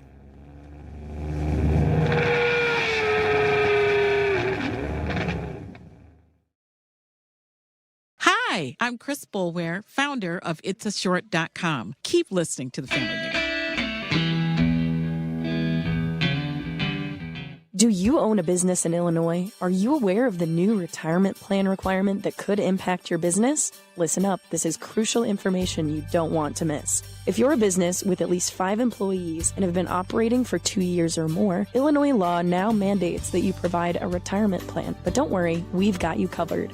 Polaris Wealth Management can be your professional partner in navigating this new landscape. We specialize in helping businesses just like yours establish affordable retirement plans that meet your needs and keep you compliant. You may avoid penalties as high as $500 per employee by acting now. Our team of seasoned professionals will guide you through the process step by step, making it easy for you to set up a 401k, a simple IRA, or another qualified retirement plan. Visit our website at polarisadvice.com for more information or shoot us an email at polaris@polarisadvice.com. We're here to help you provide your employees with the retirement benefits they deserve while safeguarding your business from potential fines. Don't let these changes catch you off guard. Contact Polaris Wealth Management today and let's work together to build a better retirement future for your employees and your business. Visit polarisadvice.com or email us at polaris@polarisadvice.com. Securities offered through Lion Street Financial LLC, member FINRA and SIPC. Investment advisory services offered through Polaris Wealth Management LLC. Polaris Wealth Management and Lion Street are not affiliated. Hi, this is Michelle from the Family Meeting, and let me tell you about the Villager Gift Boutique located at 2007 Ridge Road in downtown Homewood, Illinois. The Villager is your gift shop for unique, hand-selected, high-quality gifts. The Villager's owner, Valerie, travels internationally to trade shows and fine art festivals to bring a variety of unique, high-quality items, including fine gifts, bath and body products, candles, jewelry, clothing, home accents, leather goods, stationery, gourmet goodies, and so much more. The customer experience is very inviting and ideal for helping you find the perfect gift, especially for those shoppers who are looking for that unique gift for those who are hard to shop for. Oh, and the gift wrapping is complimentary. Shop in person in Homewood, Illinois, or online at thevillagergiftshop.com. That's thevillagergiftshop.com. Hey, this is Brittany Perry. Did you know there's a Black-owned footwear brand based here in Chicago? Perry Co. Shoes creates affordable luxury footwear and accessories for both men and women. Whether you're in a suit or out with friends, they provide pieces you can wear on a daily basis. Breaking barriers, inspiring style. Visit www.perrycoshoes.com to purchase a pair today. That's www.perrycoshoes.com.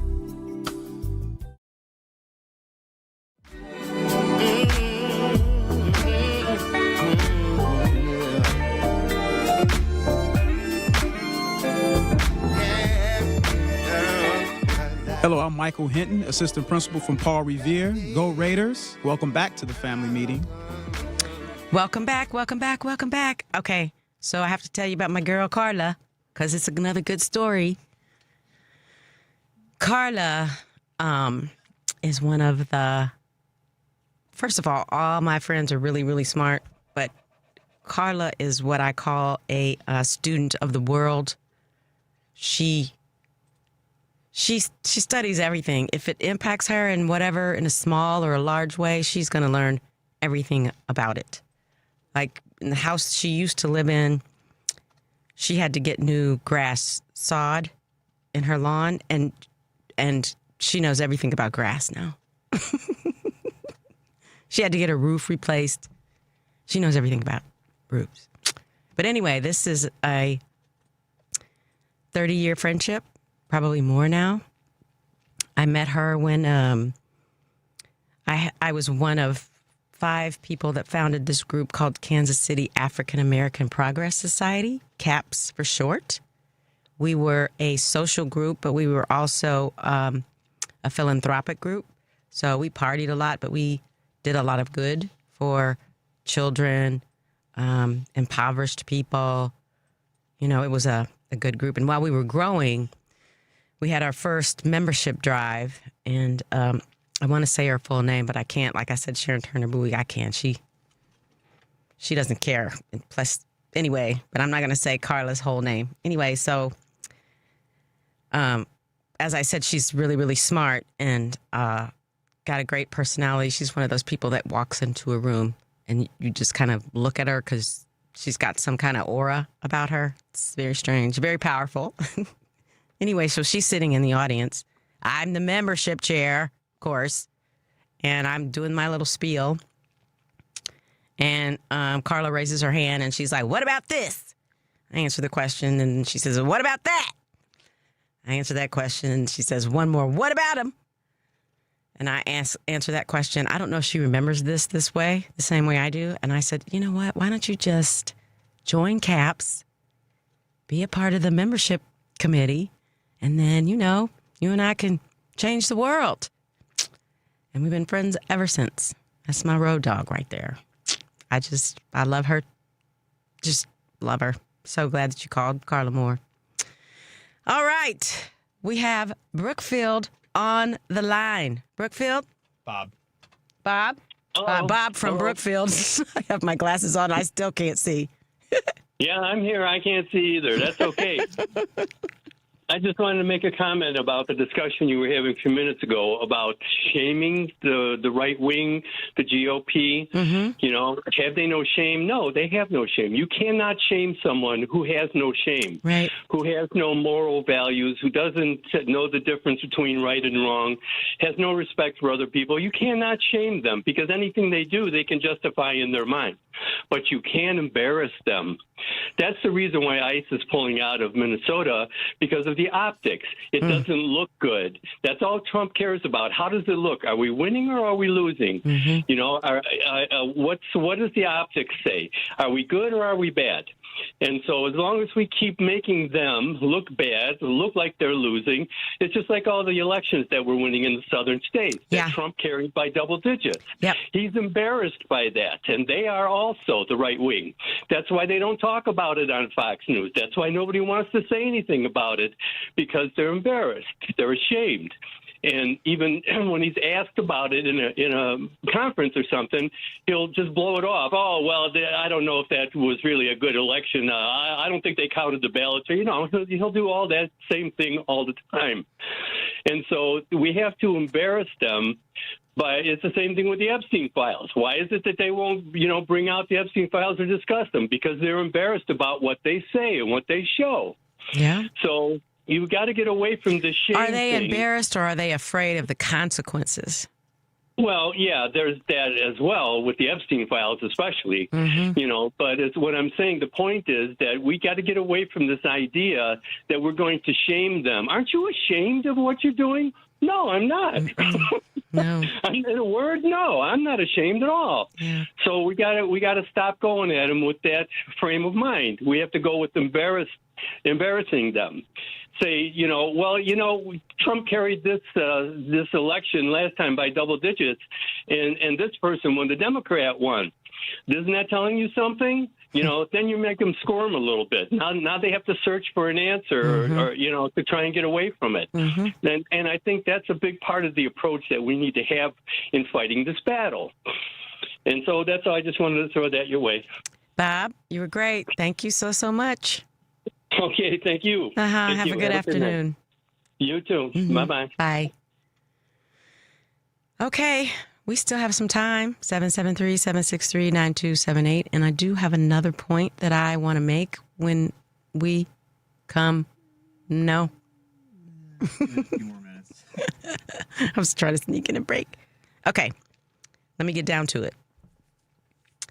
I was going to talk about this earlier today, but I took another route.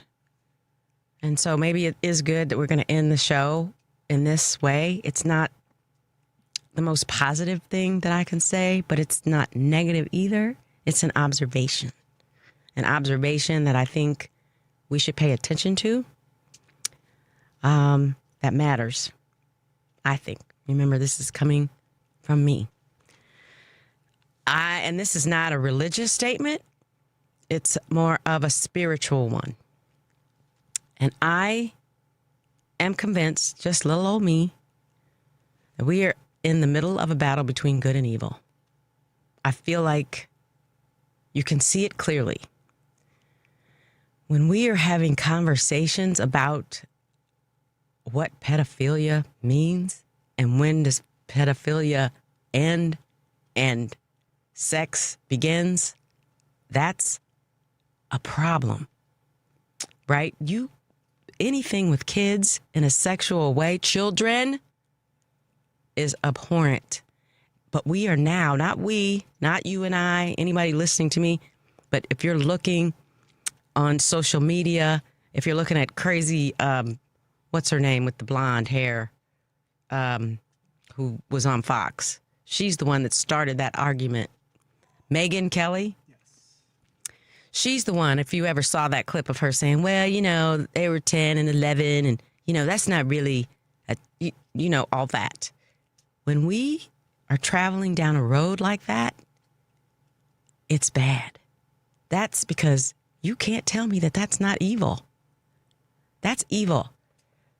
This government had a whole but a whole container full of food, and instead of giving the food away, what they do? They burned it. EPA stripping out all of they're stripping EPA of all their regulatory obligations to us, for us. That's evil. We are defending things that we shouldn't be defending now because they should be okay to do. Diversity, equity, inclusion is a good thing. But now we're on the side of having to defend it because people are saying it's bad. Being a teacher, we're having to defend teachers when being a teacher is an honorable profession. What is happening right now? This is good and evil, right and wrong, black and white. There is no gray anymore. The sides we've taken sides now. People are saying it's not Democrat and it's not Republican, and maybe that's true. I don't know, but I don't see it that way. I mean, I see it as the Democrats and the progressives and the liberals. I feel like that's all the same, but whatever. You know, I think we're on the right side of history here. We're on the right side of right. I mean, what is happening? But the good news is, and I say it, and I'll always say it, is there are more of us than them. That's our grace. That's what we get. But just because we're more in number means nothing if we're not doing anything about it. We need to keep protesting. Absolutely. And I'm telling you, you guys, you people who are in these back rooms planning for the future of this country, I hope you have somebody in those rooms that looks like everybody else. It can't be a room full of white men planning for a future of a multicultural society. It's just, we've done that. We can't do it anymore. So when you're in these rooms planning for the future of this country, and I know that it's happening, I hear about them. I'm not in any of them, but I'm willing to be if invited, because you need to have women in that space. You need to have all races in that space. You need to have all religions in those spaces, because if you do not, listen, some things that happen when people aren't included, it's not malicious. This is my point to you. It's not malicious sometimes if you just see all white people in something or all women in something else, right? It's familiarity, right? So a group of white people get in a room, they're making decisions about putting people in different places and doing different things. They pick people that look like them. If they don't have associations with other people that don't look like them, they're not going to pick those people because it's not first and foremost in their mind, right? I get that. But now that you know, now that the language is changing, now that people are starting to realize that this country has been just awful. Listen, I'm sitting here right now with a young man who probably has more knowledge and more passion and compassion about what's going on in the world than maybe somebody in between his age and mine. That's good and it's bad. I mean, come on, Devin, I appreciate you. Appreciate you too, Michelle. Well, because you're up on stuff, and I would bet that you were like this before you worked here. Pretty much. I mean, I hate to say things like this, but I mean, I started working in News Talk Radio in 2016. What happened in 2016, Michelle? My second week was the day Donald Trump was declared president, and I will never forget that day. It was my first. It was me and this new guy. They sent us both out we did events promotions They sound to the event, and then we're just like so awkward. It's like, man, like we are out here in the public right now as a news talk station, and Donald Trump is the president, and it is like 50-50 what people are coming up to our table. 50 are like, oh, that's great, and 50 are like, what the heck is going on with this country? Oh my gosh. And that's where, I really got into it. I mean, even in high school a little bit, but 2016 I started getting into, working news talk radio, political talk radio, so to speak, really, because WCPT is political with news mixed in. Yeah. I'm not going to complain about us being left leaning. There's only 8 stations or 7 now that lean this way when there's how many conservative ones? So we definitely need to keep the fight up. I got so sidetracked. I am so sorry, Michelle. But the whole thing is really people are not paying attention. Like I was talking with one of the guys here in 2024. There were people who didn't even know Joe Biden dropped out of the election. Like that was a huge news story. The fact is, I hate to say things like this, the average American is so ill-informed on so many of these dang things here right now that they hear these lies, they hear these things, and they just take it as gospel. Where is gas under $2 a gallon? I did a quick Google search when DT said that, because it's nowhere. Here's the thing. Gas prices are going down, but I've noticed, at least in Illinois, they go up and down like crazy right now. But here's the thing. I don't see any, and I know someone's going to call in my small town that, no one can go to. It's hours away. Yes, I have a girlfriend. She goes to a different school and you don't know her. They just believe these lies, and there's so many people just want these things to be true. But what I've just really baffled me is they take everything as gospel because it makes sense to them. And it's like, no, nothing is, I'm sorry, running a country is not common sense as much as they love to scream that at us. It's not. Well, I mean, DT doesn't even have that, though. He doesn't have common sense. I know, but that's what conservatives love to use that argument. Like, well, we just use common sense. I'm like, your main man doesn't. And they don't have it either. I don't know if they know what it is. So my thing about common sense is the whole common sense argument. It's like, yes, when you take it as common sense, it makes sense.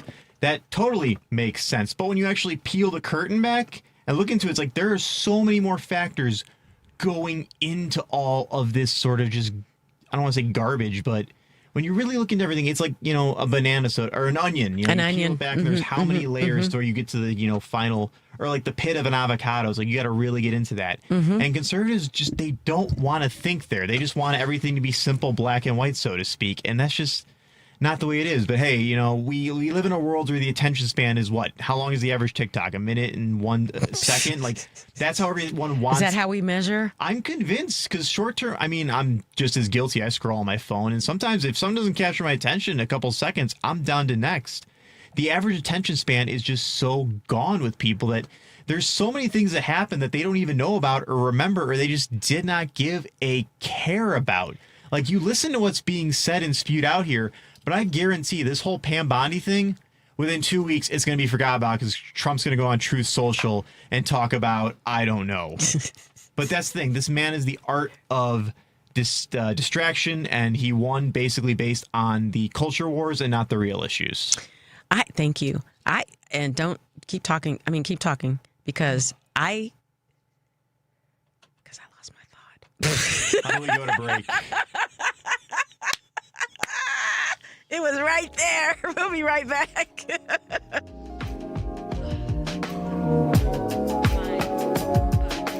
This is motivational speaker and author Dan Duster, author of the great selling book, Peaceful Selling, Easy Sales Techniques to Grow Your Small Business. Keep listening to The Family Meeting.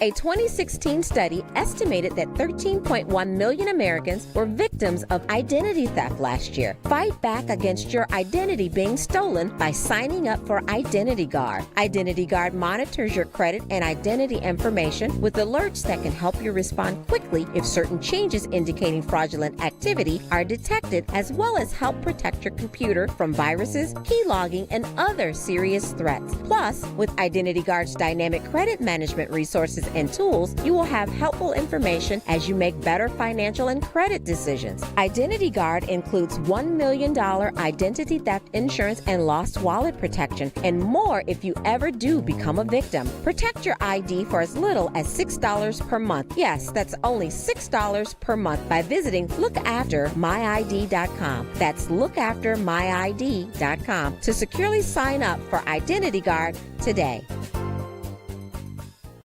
A single K plan is a 401k plan designed especially for business owners and immediate family, regardless if they are incorporated or not. Single Ks offer both employer and employee contributions and in many cases have no setup fee or annual plan administrative charges. Single Ks are simple to administer with no government reporting required. Most importantly, this plan allows employees to access their savings via hardship withdrawals or loans. Visit our website at polarisadvice.com or call us about your business or organization's retirement plan at 312-951-2606 or email us at polarisadvice.com. That's 312-951-2606 or email us at polarisadvice.com. Polaris provides empowering advice for everyone.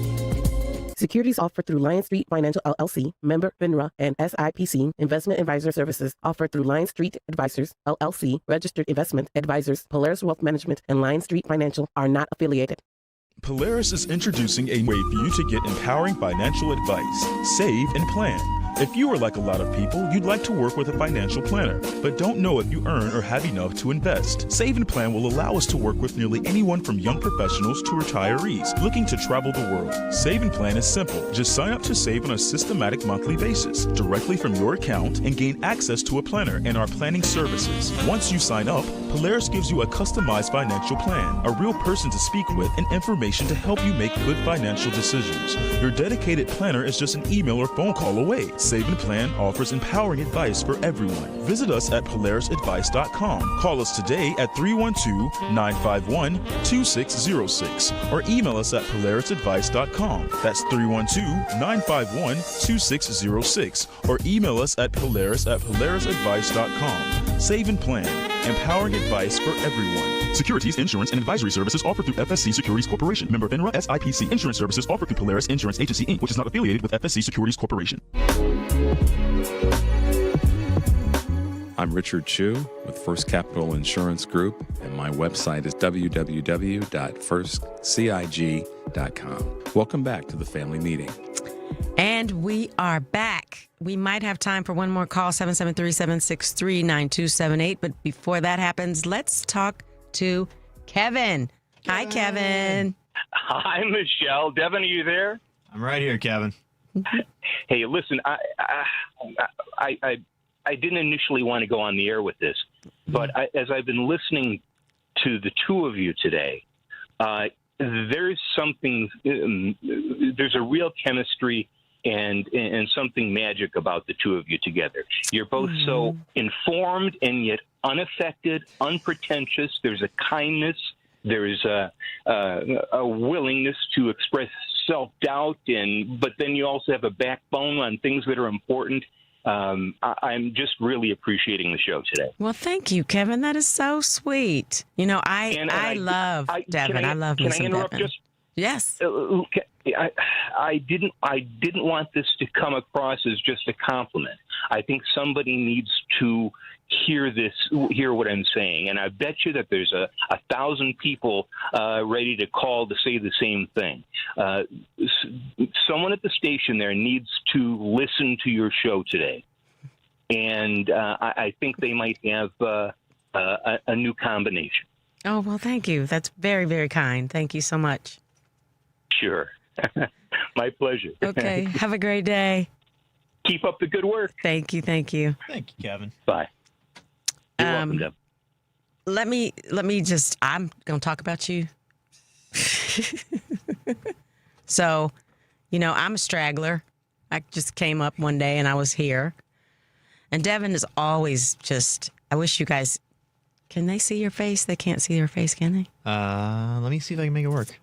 He's got such a sweet face, and his face matches the person that he is. He's such a kind, gentle soul. He's a good egg. And in the mornings, when I fill in for Richard Chu on Chu's Views, depending on what day I'm there, Devin will be with me in the morning. And I'm always comfortable with Devin. I know that everything's going to be all right. If I'm looking at him, you guys can't see what I'm looking at, but I'm looking. I showed myself for a couple seconds because that camera right now, I had to bend over. But if I turn on right now, you just see my sweater, and I don't think people want to see that. So, but I don't want to sit like this and I Right. my neck. Right. Talking about my body on radio. Terrible example, I know. Back to you, Michelle. Thank you. But yeah, he's a good egg. He's a good egg, and I consider him a friend. He could be my son, actually. He should call me Mama Michelle. No comment.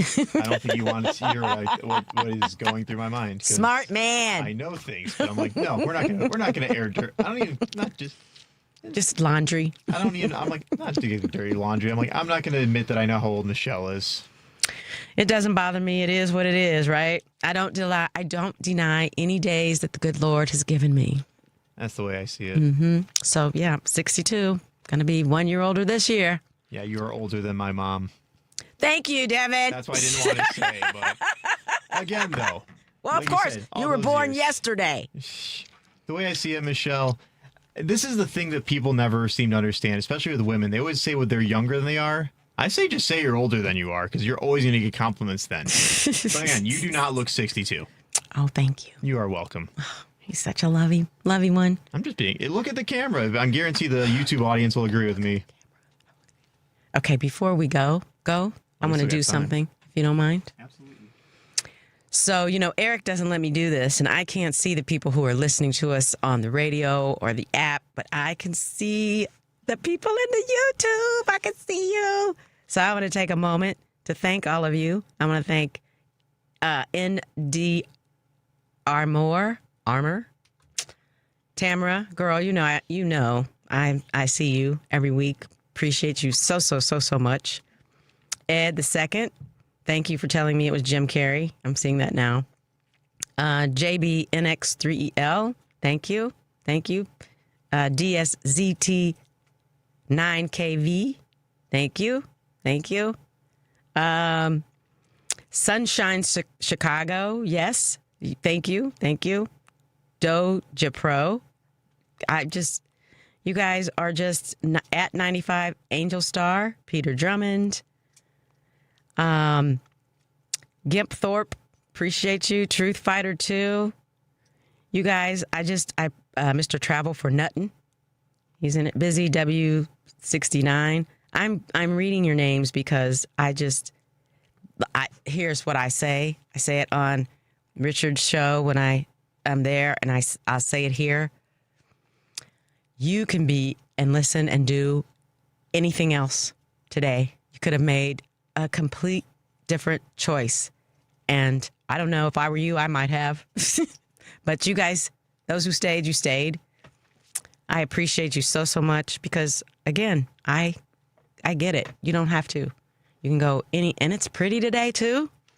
Come on, I hope you're outside walking around with your earbuds in. Only one earbud, by the way. You don't need to have both of your ears covered. It's Mama Michelle. All right, so, okay, before we end the show, I do, again, thank you guys so much. And, Mark, did I say your name? I don't know if I said your name. Did I say Mark?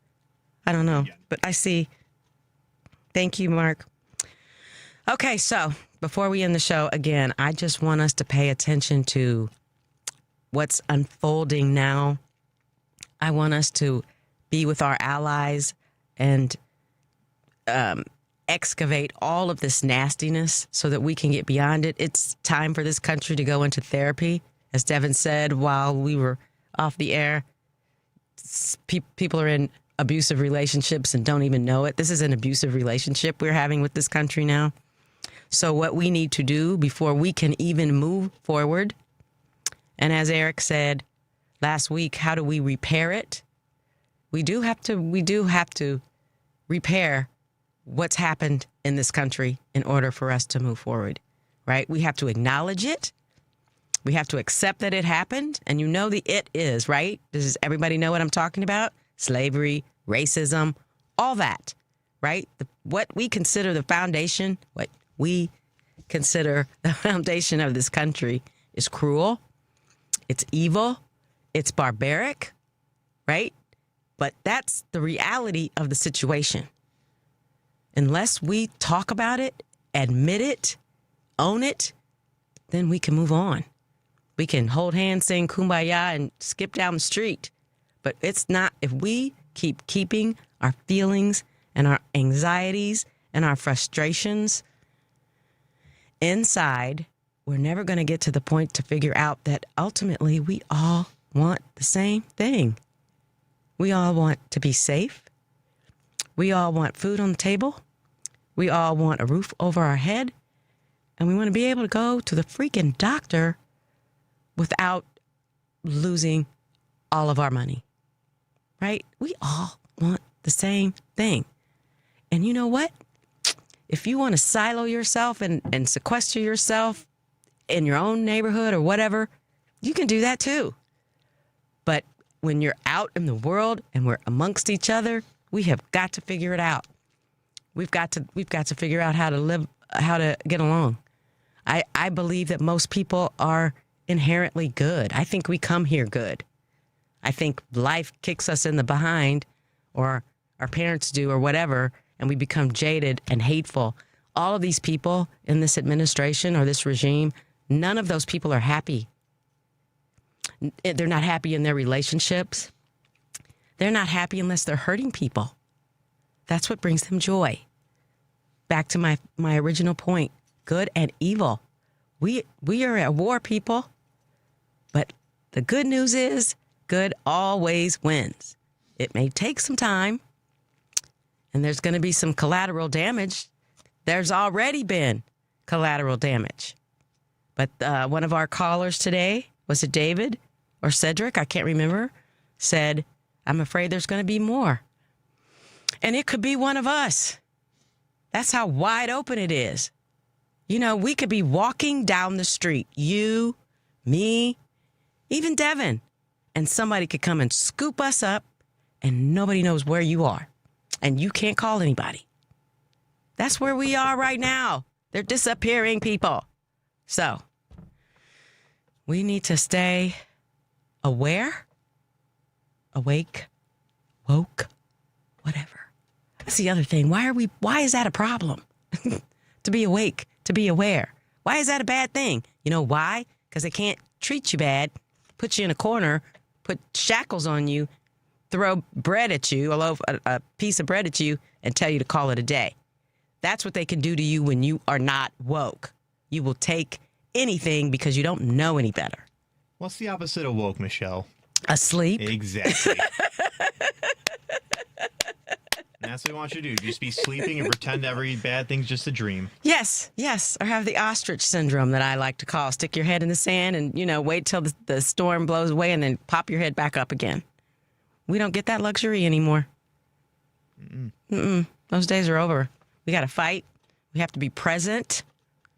And we have to be ready to hit the ground running when this MFer bites the dust. No comment. I'm thinking natural causes. I'm agreeing with you, but still no comment.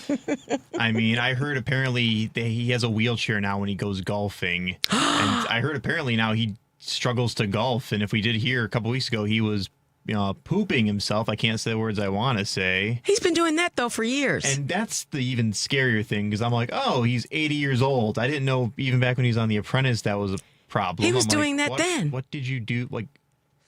It's a side effect of the Adderall. Okay, I'm just like, what is I'm like that's just how. Okay, like I assume at 80 years old it makes sense that might just happen. No. My mother lived to be 99. God rest her soul. She didn't do that. My father was a lot younger, and he didn't do that until he got bedridden. But I'm convinced your parents aren't morons like the president, though. Well, that's true. Well, and they weren't snorting Adderall. That too, and not eating McDonald's daily. I tell you, and I tell people all the time, if you want to cause him harm, and I'm not suggesting that you do so, give the man some broccoli. The broccoli will just do it because his body will not know what the heck is there. Ooh. Hope I don't get sick. Roughage.